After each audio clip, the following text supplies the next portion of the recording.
What's up, everybody? Cewpins back with some more MMA fight picks, and we are going to take another look at UFC 251 Usman versus Masvidal, which is taking place on UFC Fight Island. Now, we've already taken a look at the Fight Pass early prelims, and we're going to take another look at the regular prelims, which are airing on ESPN Plus. This card has 4 fights, and it includes bouts between Leonardo Santos and Roman Bogatov, also Makwan Amirkhani and Danny Henry, also, Elizeu dos Santos and Muslim Salikhov, and lastly, Volkan Oezdemir versus Jiri Prochazka. Let's take a closer look at these fights. We have a lightweight bout between Leonardo Santos and Roman Bogatov. Now, this fight actually has the largest age gap on the card. Leonardo Santos is 40 years old, fighting a 29-year-old. There is an 11-year age gap here. So it's really interesting for a guy in his 20s to be fighting a guy in his 40s, because in the next 3 to 5 years, the guy in his 40s might not be fighting, but the guy in his 20s might still be fighting.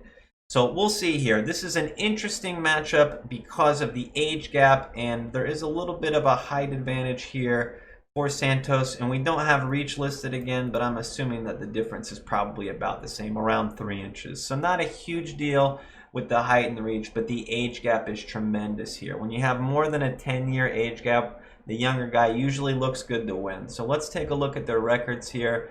Santos is actually a savage, bro. He's 17-3, and he has a lot of wins in the UFC. I think it's 6 wins in the UFC, no losses. So a guy who's making his UFC debut, Roman, is fighting a guy who has 6 wins in the UFC and has never lost. Some of these fights are interesting. He has one majority draw to Norman Park, but the rest of his fights, he has some finishes in the UFC. Has a few finishes, couple decision wins, but he's finishing guys that are UFC caliber. The only thing that's interesting here is there is like a 3-year gap in fighting from 2016 to 2019, but he did come back with a first-round finish in 2019. So he is 40 years old, but has never been defeated in the UFC, has 6 wins in the UFC. So he's not going to be an easy task. It's really hard for me to pick a guy who's 40 years old, but he does have a pretty impressive record that would lead me to.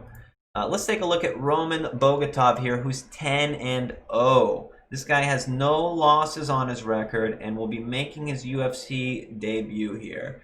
He has some impressive wins. There are a few decent names on his record here. Most of his fights are M1 challenge fights, and he does have a lot of finishes. I do see a couple decisions here, but lots of finishes. Submission, submission, submission, submission. Oh, mostly submission. So he does have a submission threat, but he is fighting a 40-year-old Brazilian. I don't know if he's getting the submission there. I kind of like the idea of a guy who's undefeated, 10-0, 11 years younger than his opponent, to win. But the fact that he's making his UFC debut against a guy with 6 wins in the UFC and no losses, it's hard for me to pick this one. I do like to lean on the underdogs, even if I'm not picking them. But I don't have any bets locked in for this fight. So we're just going to talk about the next one. Next up, we have a featherweight bout between SBG's Makwan Amirkhani and Danny Henry. Now, just looking at the stats here, nothing immediately jumps off the page. These guys are about the same age at 31 years old. And it looks like Danny Henry has a 2-inch height advantage, but it doesn't translate into the reach, where he has a 1-inch disadvantage. So I know Makwan Amirkhani has a pretty good skill set. He's a great grappler, and he does have more fights in the UFC. Let's take a look at their records here. Amirkhani is 15-4, and he trains out of SBG Ireland, but he's fighting out of Finland. He has a few UFC fights on his record. It looks like 6 or 7 here.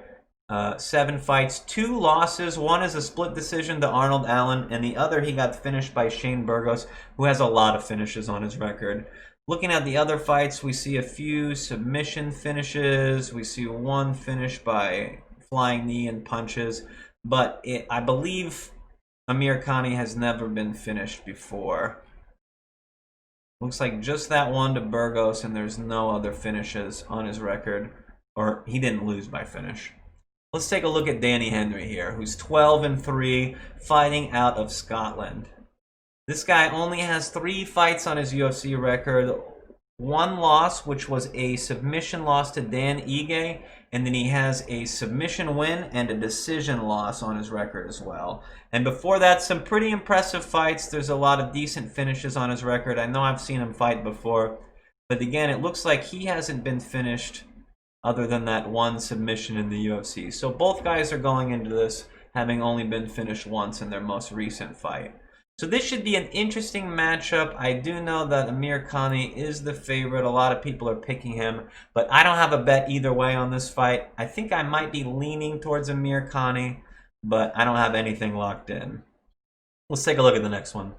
Okay, guys, this one is going to be a banger. We have Elizeu Zaleski versus Muslim Salikhov at welterweight. This is literally Capoeira versus the king of Kung Fu. I'm probably the most excited about this fight. It's going to be one of the best striking matchups we have on the whole card. So this is a near pick'em fight, and we don't have too many differences here on the stats. It looks like Zaleski is 3 years younger, same height, and he has a 3.5 reach advantage. The only thing different is he has a lot more fights on his record. So let's take a closer look here at Capoeira, who's 22-6, fighting out of Brazil. He does have a decent amount of UFC fights on his record, including some finish wins. He was finished recently by the Leech, but nothing else since 2015. He lost a split decision. He got finished in 2013, but has a lot of finishes on his record. I am looking at the no decision prop on this fight, mainly because it's going to be a really great clash of strikers, and I think we're going to see an exciting finish. So we have some decent wins. I mean, this win over Sean Strickland is impressive. The win over Luigi, over Curtis Millender, these are some nice wins. And his opponent, Muslim Salikhov, the king of Kung Fu, is 16-2. And I believe only a couple of his fights have gone to decision. Many fights on here. He has a few wins in the UFC. He has 1 loss by submission in the UFC, but a couple of finish wins, 1 decision, and then looking at the rest of his record, there's a lot of finishes here. We have different types of finishes, striking, submission, a few different things. He has a pretty nice skill set when you go all the way back on his career. Looks like he was finished in 2012 and was finished in 2017, and that's it. 2 losses by finish, and we could see a really great clash of strikers here. I'm excited for this one. I believe I have some money locked in on no decision at 125. I believe this fight's not going the distance, so expect a banger. Here's another one that could be a quick fight. We are going to watch a light heavyweight bout between Volkan Oezdemir and Jiri Prochazka. This is the only light heavyweight fight on the card, and there is only one other heavyweight fight, so the second heaviest fight on the card. I'm expecting this one to not go the distance based off of these 2 guys' records, but let's take a look at the stats here. We have Oezdemir at 3 years older and 2 inches shorter, and we don't have a listing for Prochazka's reach, but the difference is probably similar in reach as it is to height. So let's take a closer look at their records. Volkan Oezdemir is 17-4, and he's a really interesting fighter I've been following for a long time. He has a very sneaky knockout power. Some of his finishes where he knocks guys out, it's surprising because it didn't look like he hit him that hard. He just puts people out. He hits their off button. I don't know what it is. He knows right where the off button is, and he pushes it.